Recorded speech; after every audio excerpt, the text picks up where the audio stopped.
오늘 말씀의 시작은 이렇습니다. 하나님의 말씀이 임하는데 그 말씀은 경고의 말씀입니다. 우리가 보는 개역개정을 보시면은 여호와의 말씀이 하드락 땅에 내리며 라고 단순하게 여호와의 말씀이 내렸다라고 나와 있는데, 표준 세번역에서는 주님께서 경고하신 말씀이다, 또 개역 한글에서도 여호와의 말씀의 경고가 라고 나옵니다. 즉 여기에서 내리는 하나님의 말씀은 그냥 말씀이 아니라 경고예요. 경고의 메시지입니다. 이제 여기 히브리어 단어로 마사라는 단어가 쓰였거든요. 근데 이 마사라는 단어는 지금까지의 내용과 다른 것이 이제 오늘 본문부터 나올 것임을 이야기해 줍니다. 이제 9장부터 쭉 읽어 나가시면은 14장까지 성전 재건에 대한 내용이 언급이 전혀 없어요. 그리고 스가랴, 여호수아, 수룹바벨, 다리오 이런 이름도 언급이 되지 않습니다. 그 앞에 나왔던 환상의 말씀도 없고 해석하는 천사들도 언급하지 않습니다.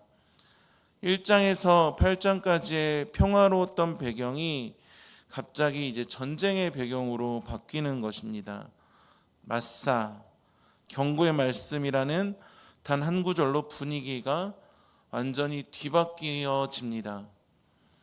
그것이 알고 싶다라는 프로그램이 있습니다. 그 프로그램을 보시면은 이제 인상 깊은 대사가 나옵니다. 앞에 막 이런저런 이야기를 쭉 해요. 그러다 갑자기 그런데 말입니다. 이렇게 되면요, 앞에 막 설명했던 것과 전혀 다른 내용, 반전의 내용이 나올 것을 기대하는 게 바로 그런데 말입니다 라는 뜻입니다. 오늘 본문에서 이 마사라는 단어가 그런 반전의 느낌을 나타냅니다. 이 경고의 말씀이 어디에 내리냐면요, 하드락 땅에 내리며 다메섹에 머무릅니다. 또 2절에 접경한 하마데도 임하고 두로와 시돈에도 임하는데, 그들에 대해서 성경은 어떻게 설명하냐면은 매우 지혜롭다라고 이야기합니다. 이것은 두로와 시돈만 지혜로운 것이 아니라 사실 이 표현은 이 5지역 모두가 지혜롭다라는 의미입니다. 그러니까 이 5은 운명 공동체입니다. 그리고 이 5지역은 이스라엘 지역에서 볼 때 이제 오각형 형태로 이렇게 쭉 위에 있고, 이제 북쪽 이스라엘 전체를 나타내는 의미를 가지고 있습니다. 또 3절에서도 두로는 자기를 위하여라고 나오는데, 이것은 두로만 말하는 것이 아니라 하드락 땅, 다메섹, 하맛, 두로, 시돈 모두를 이야기하는 것으로 두로를 대표로 말하는 것입니다. 이제 이들의 특징이 뭐냐면요, 2절에 보면 매우 지혜로워요. 또 오늘 티끌같이 그물 거리에 진흙같이 쌓을 정도로 되게 돈이 많고요, 부유합니다. 잘 살아요. 부족함이 없습니다. 왜 잘 살까요? 착취해서예요.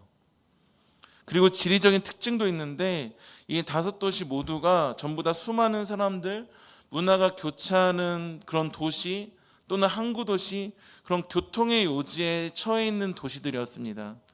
우리나라도 그렇잖아요. 이제 항구 도시들, 수많은 사람들이 오고 가는 도시에는 언제나 부가 창출이 되고요, 문화가 크게 형성이 되었습니다. 목포도 그렇고 우리 인천도 그렇지 않습니까?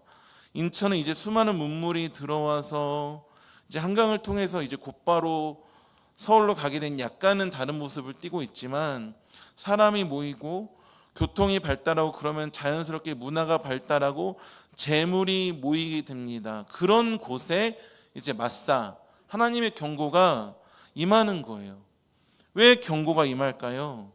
이것은 이들이 잘 살아서도 아니고 문화가 번성해서도 아니고, 이제 1절에 그 답이 나와 있는데요, 1절 뒷부분에 보시면 이런 표현이 있습니다. 사람들과 이스라엘 모든 지파의 눈이 여호와를 우러러 봄이니라. 이것을 이제 고신총회 60주년 기념 성경 주석에서는 이 부분을 이렇게 해석했습니다.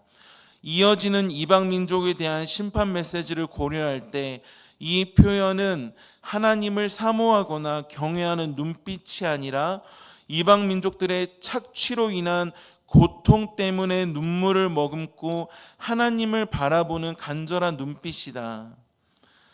단순히 여호와를 우러러본다. 그러니까 하나님이 위에 계시기 때문에 그래서 아래에서 올려다보는 것, 그 정도의 의미가 아니라 이방 민족들의 착취로 인한 고통 때문에 눈물을 머금고 하나님을 간절히 바라본다는 것이죠.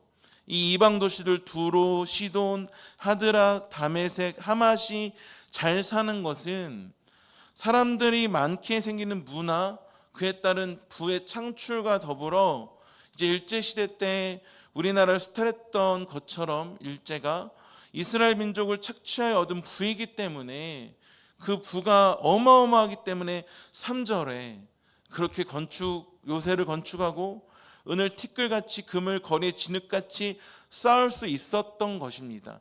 그것을 주님께서 뒤엎어 버리시는 거예요. 왜요? 이스라엘 모든 지파의 눈이 여호와를 우러러 보기 때문입니다.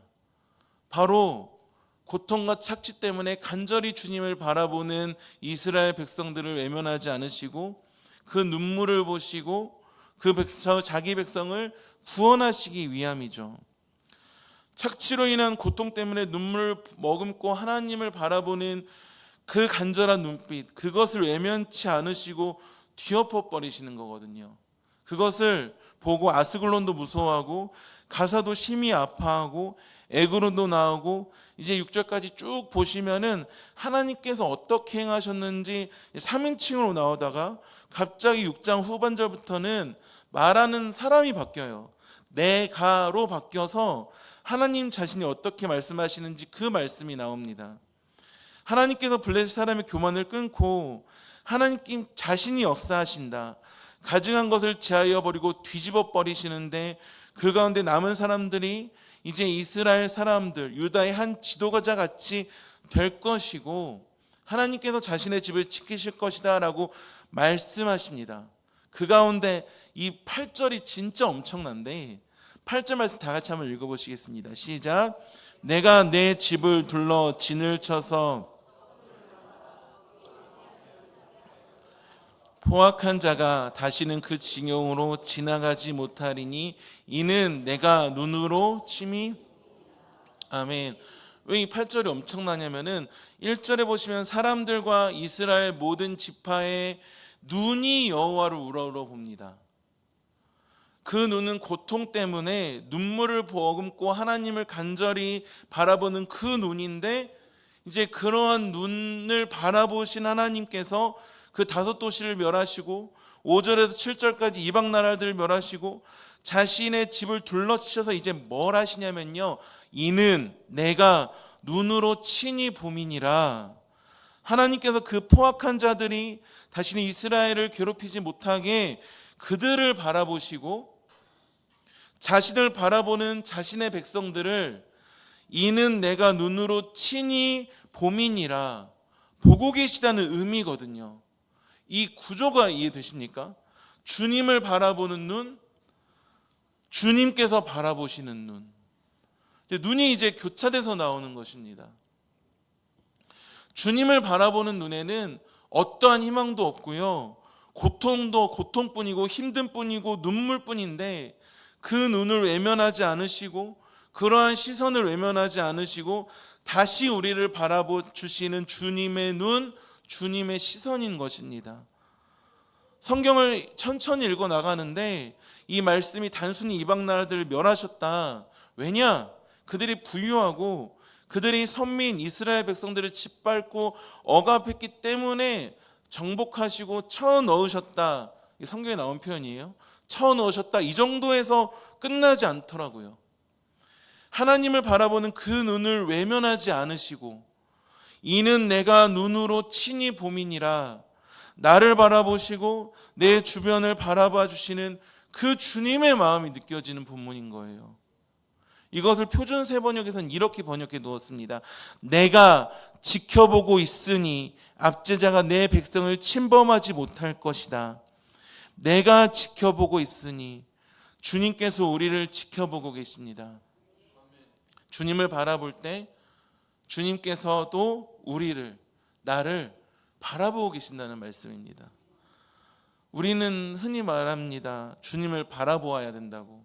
그럴 때 무언가 내가 더 기도를 해야 될 것 같고, 한마디 말이라도 더 해야 될 것 같고, 한 손의 봉사라도 더 해야 될 것 같고, 아니면 그 반대로 엉엉 울던가 뭐라도 어떻게든 내가 다 털어놓아야, 기도를 해야 주님께서 들으시고 응답하실 것 같은데, 오늘 말씀에서는 전혀 다른 이야기를 하는 거예요.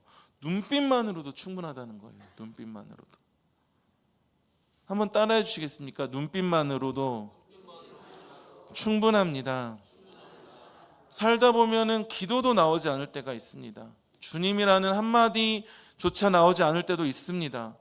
억울해서 힘들어서 그냥 아무것도 못하고 그냥 멍하니 있는 경우도 있고요. 이게 진짜 사는 게 사는 건가? 고통과 아픔 때문에 눈물을 머금고 하나님을 의지하지 못하고 하나님께 기도하지도 못하고 어쩔 때는 그 하나님께 나아가지도 못할 때가 있거든요.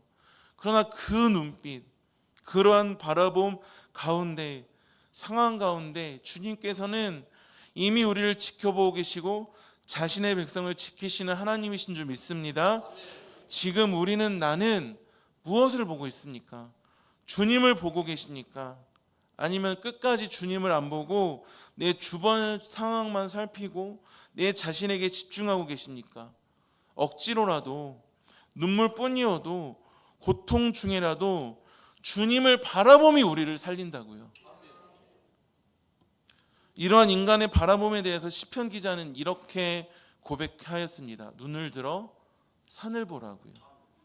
시편 121편 말씀입니다. 내가 산을 향하여 눈을 들리라. 나의 도움이 어디서 올까? 나의 도움은 천지를 지으신 여호와에게서로다. 여호와께서 너를 실족하지 아니하게 하시며 너를 지키시는 이가 졸지 아니하시리로다. 이스라엘을 지키시는 이는 졸지도 아니하시고 주무시지도 아니하시리로다. 여호와는 너를 지키시는 이시라. 여호와께서 내 오른쪽에서 내 그늘이 되시나니 낮에 해가 너를 상하게 하지 아니하며 밤에 달도 너를 해치지 아니하리로다. 여호와께서 너를 지켜 모든 환난을 면하게 하시며 또 내 영혼을 지키시리로다. 여호와께서 너의 출입을 지금부터 영원까지 지키시리로다. 아멘.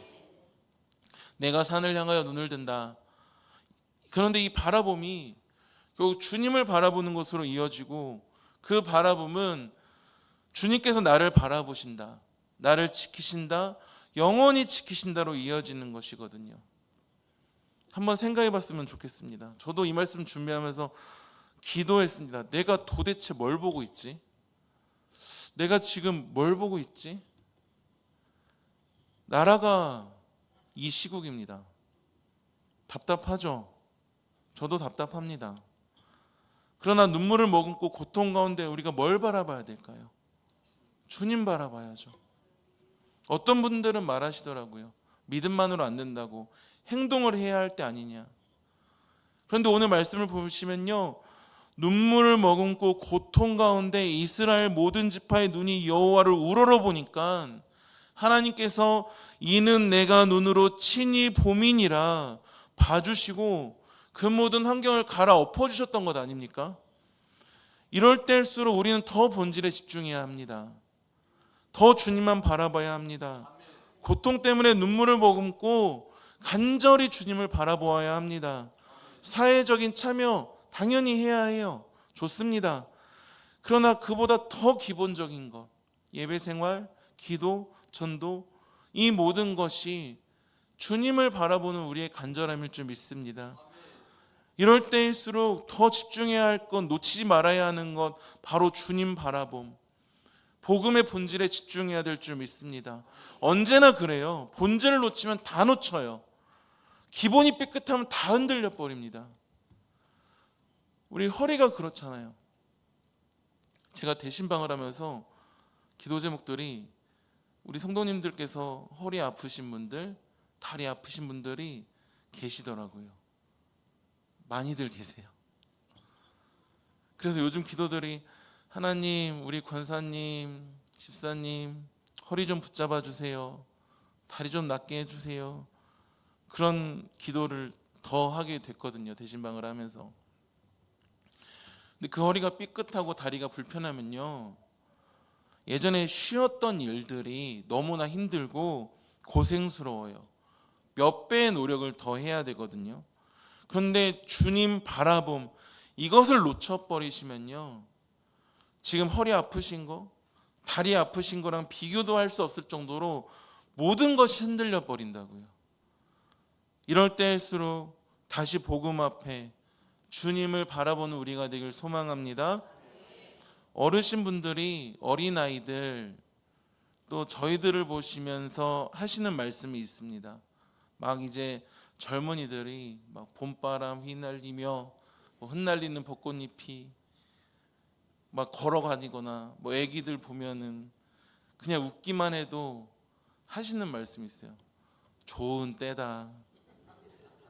네. 요즘은 삶은 힘들지만 주님 바라보기 더 좋은 때입니다. 기도하기 참 좋은 때입니다. 한번 옆에 계신 분과 인사해 주시겠습니까? 기도하기 참 좋은 때다.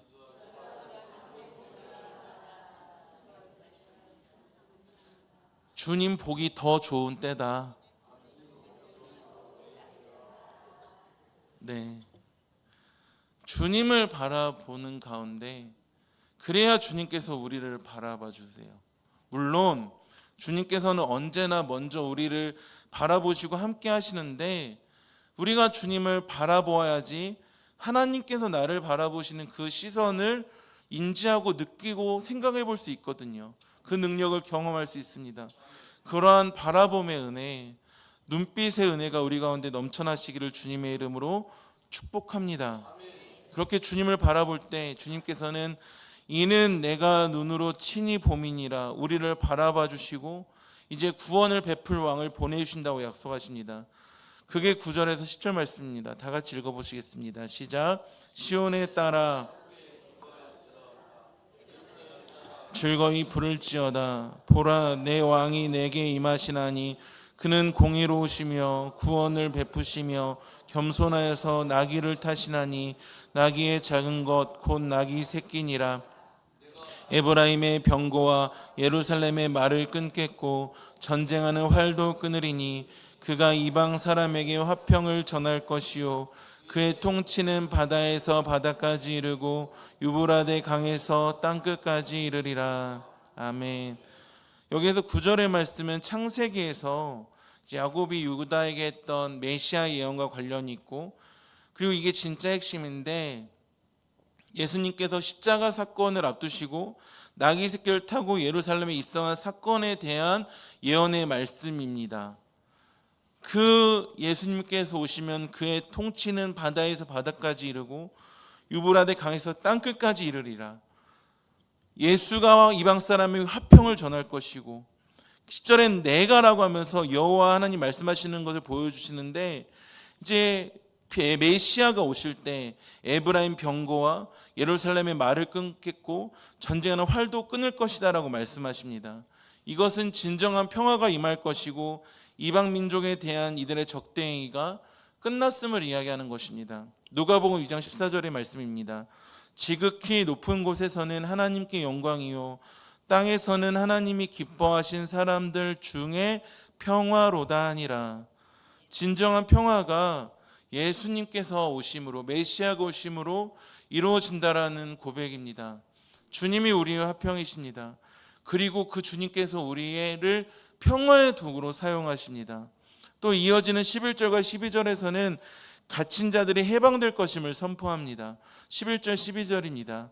또 너로 말할진대 내 언약의 피로 말미암아 내가 내 갇힌 자들을 물 없는 구덩이에서 놓았나니 갇혀 있으나 소망을 품은 자들아 너희는 요새로 돌아올지니라. 내가 오늘도 이르노라 내가 내게 갑절이나 갚을 것이라.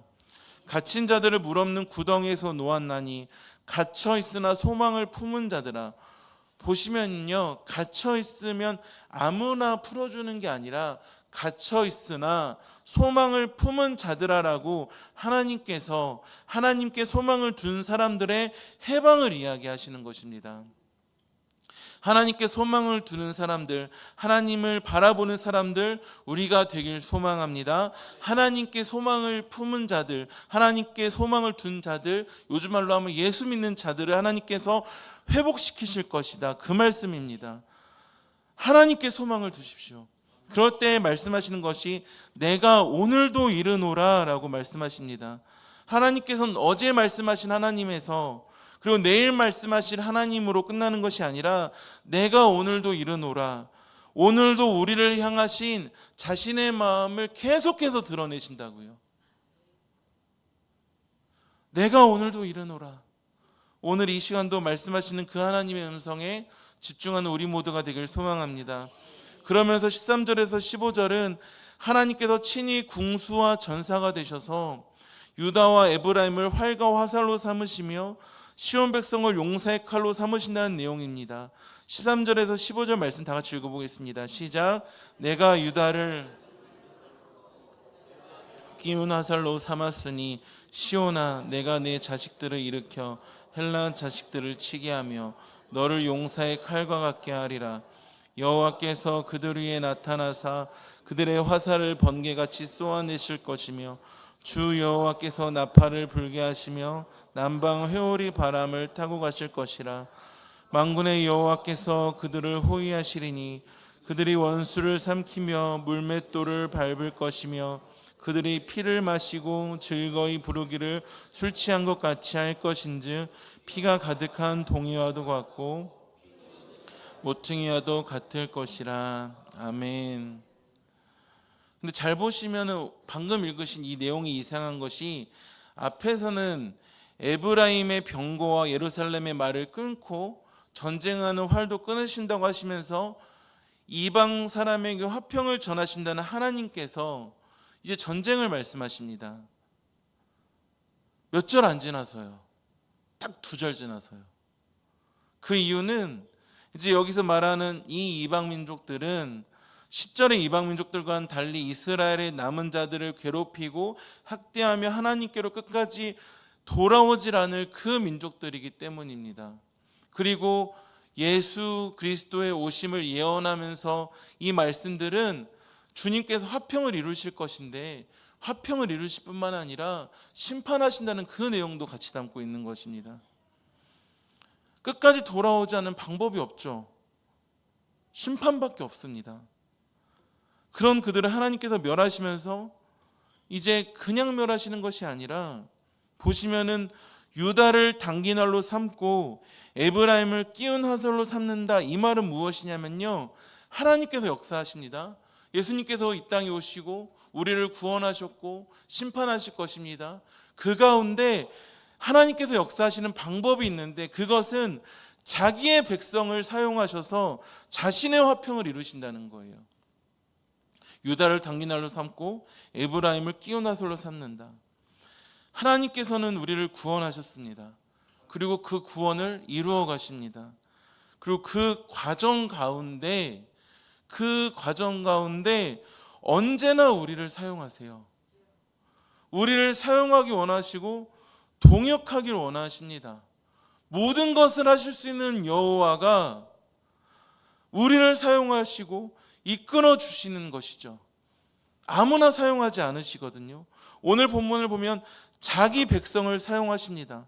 하나님께서는 유다를 단기날로 삼고 에브라임을 끼운 화살로 삼으셨습니다. 마찬가지로 십자가 군병된 우리는 복음의 화살과 성령의 검을 가지고 세상 속에서 군병으로 살아나가야 할 줄 믿습니다. 이것은 영적인 전투를 이야기하는 것이고 아직 이 땅에서의 우리의 사명이 남아있음을 이야기하는 것입니다. 이루신 분께서 우리를 사용하신다는 거예요. 우리 장로님, 권사님, 집사님, 모든 성도님들 하나님께서 너무 귀하게 사용하십니다. 지금도 사용하시고 앞으로도 함께 하시길 원하십니다. 제가 비밀 하나 알려드릴까요? 하나님 나라에는요 방학이 없어요. 영혼만 있습니다. 나이가 드셔서 이제는 어떤 봉사도 못하시겠다, 힘드시다라고 말씀해 주시는 분들이 종종 계십니다. 들어보면 너무나 맞는 말씀이세요. 제가 그러한 상황이 되면 저는 아무것도 못했을 것 같아요. 그런데 그렇게 몸이 아프셔서 나이가 드셔서 아무것도 못하신다는 권사님, 집사님들의 그 고백 뒤에 한마디가 더 붙는데요. 그럼에도 더 기도하신다는 거예요. 육체로는 아무것도 더 못하니까 그러니까 더 기도하신다는 거예요. 몸이 건강하셨을 때는 평생 주님을 위해 헌신하셨던 그 손으로 이제는 불편하니까 그 손을 모아서 기도하시겠다는 그런 아주 귀한 고백들을 해주시더라고요. 생명이 있으면 사명이 있음이고 주님께서는 여전히 우리 제2가족분들을 사랑하시고 사용하시길 원하십니다.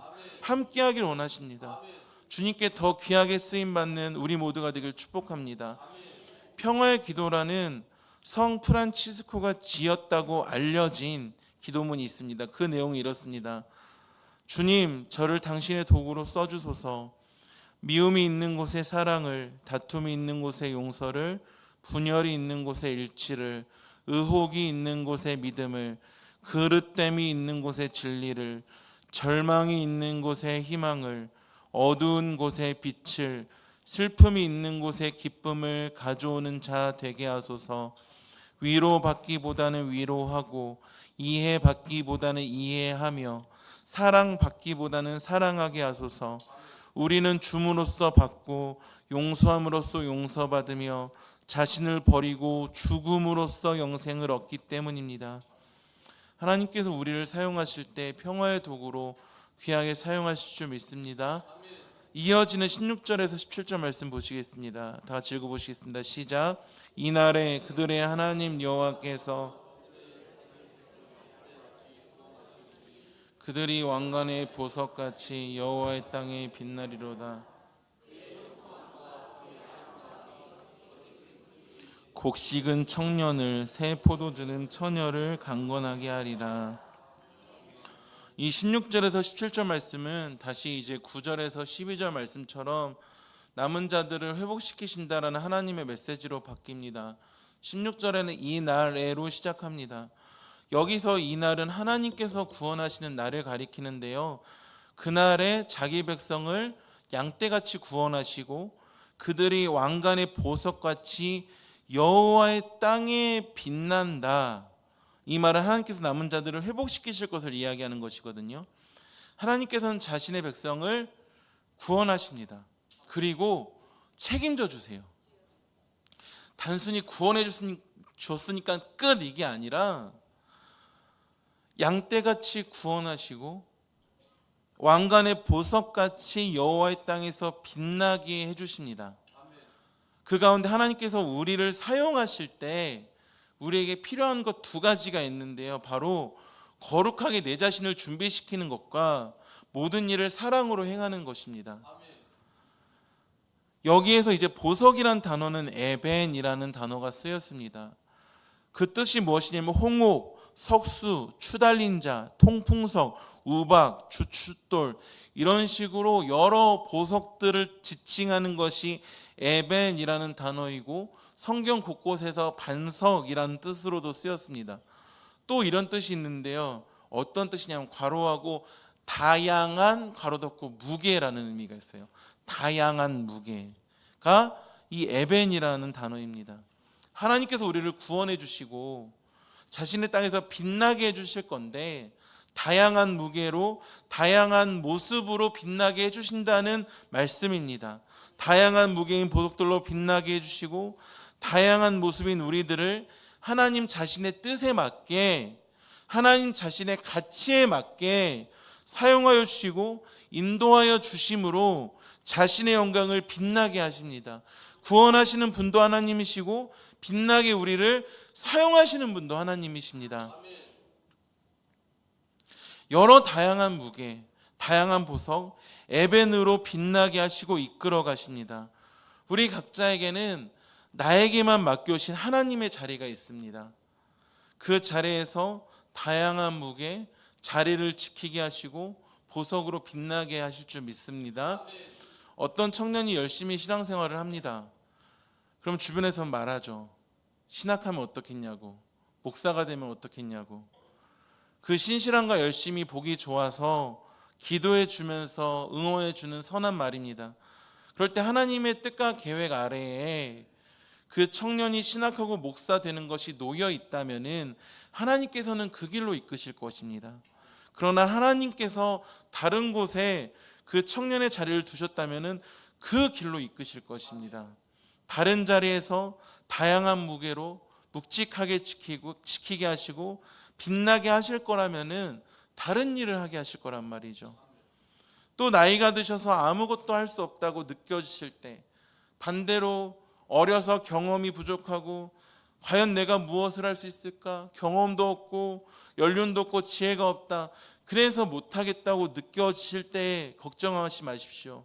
하나님께서는요, 다양한 무게, 보석, 에벤으로서 우리 각자에게 맡겨오신 자리가 있고 역할이 있습니다.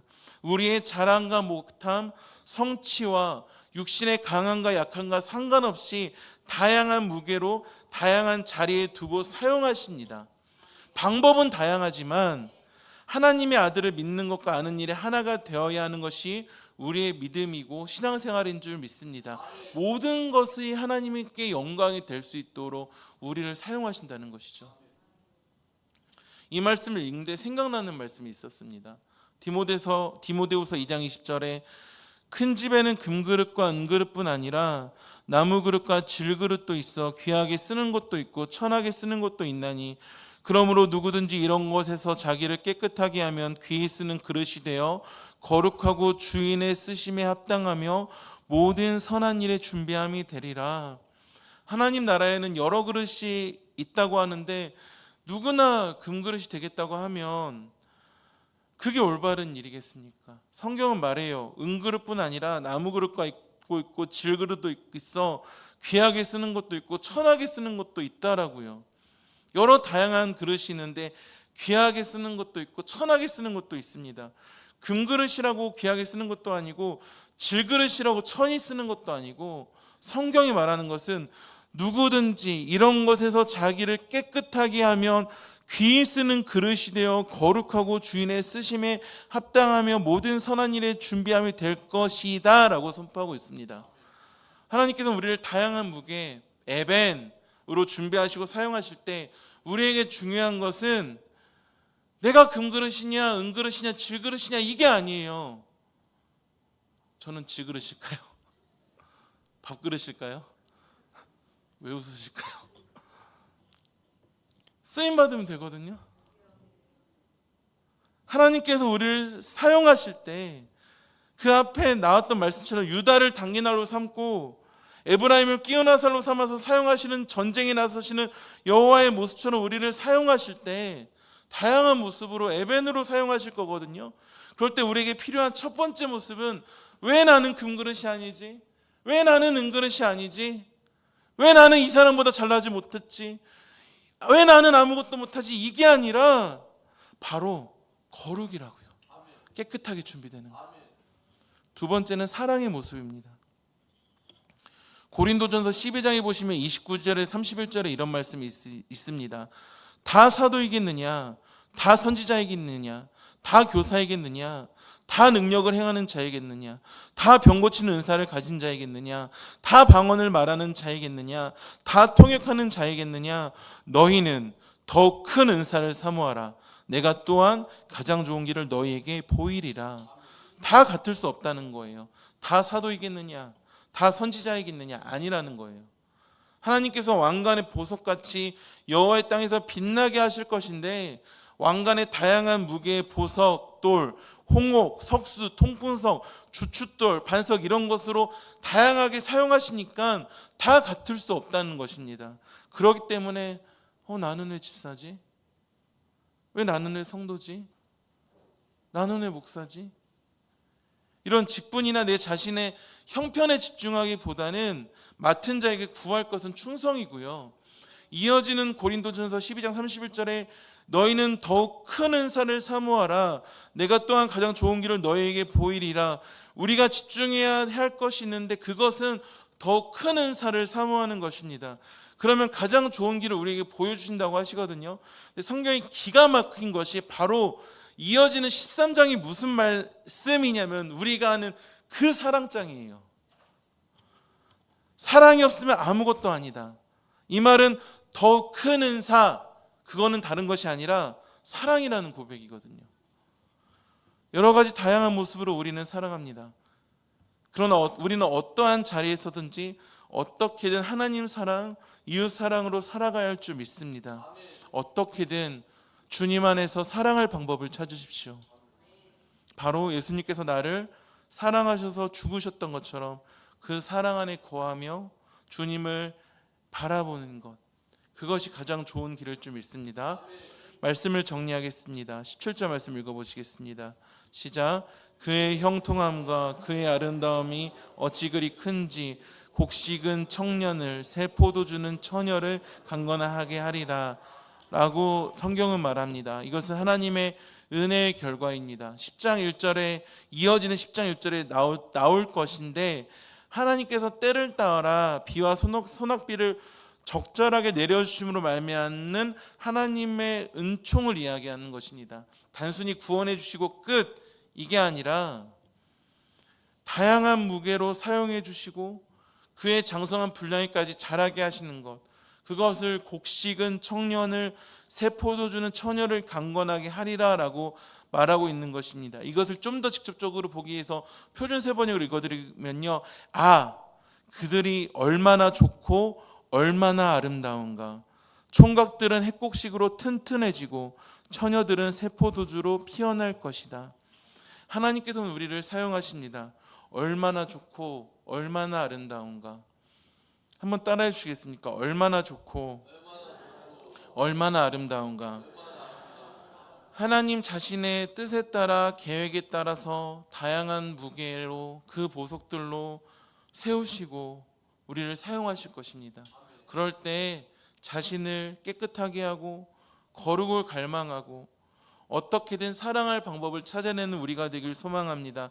그리고 이 모든 것의 시작은요, 주님 바라보는 거예요. 살려달라는 그 눈빛, 살려달라는 그 간절한 눈빛. 오늘 한날도 하루 더 평생도록 주님 간절히 바라보면서 믿음으로 승리하는 우리가 되길 소망합니다.